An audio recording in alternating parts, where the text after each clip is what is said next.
What's up mga ka-model ko, JC once again for today's video ka pala. May nabili ako ng pang-cover ng motor. Ito yung luma ko at ito yung bago ko.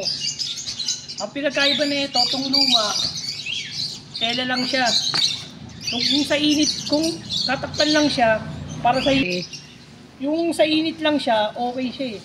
Kung para sa init lang. Pero pag umuulan, hindi siya ubra, pinapasok siya ng tubig, kaya bumili ako ng bago.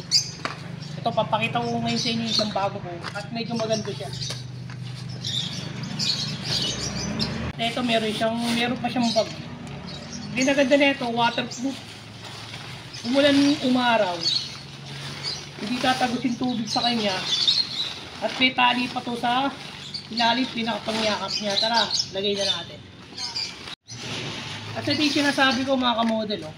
Yung pinakalak niya sa ilalim para pinakapangyakap niya. Tara, kabit na natin.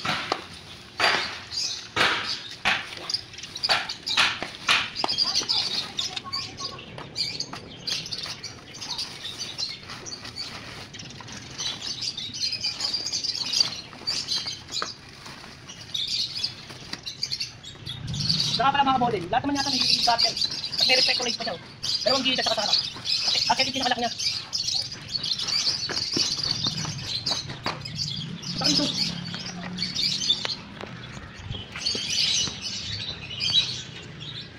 Ito mga model yung pinakalak niya.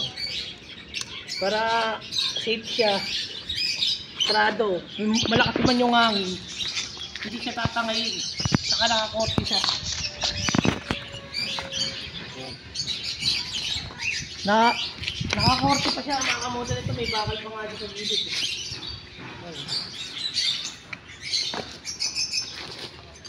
Kahit umulan siya o umangin na malakas, hindi siya maangat. At saka pala yung sukat pala nito, XL.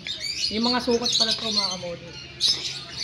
Umulan tumagyo, umaraw man ng matindi, safe yung motor nyo. Kahit yung siguro mura lang naman to eh. Kaya hanggang sa muli mga kamodel, paki-please like and share and subscribe at paki-click din yung bell para update kayo sa mga video ko. Yeah, peace!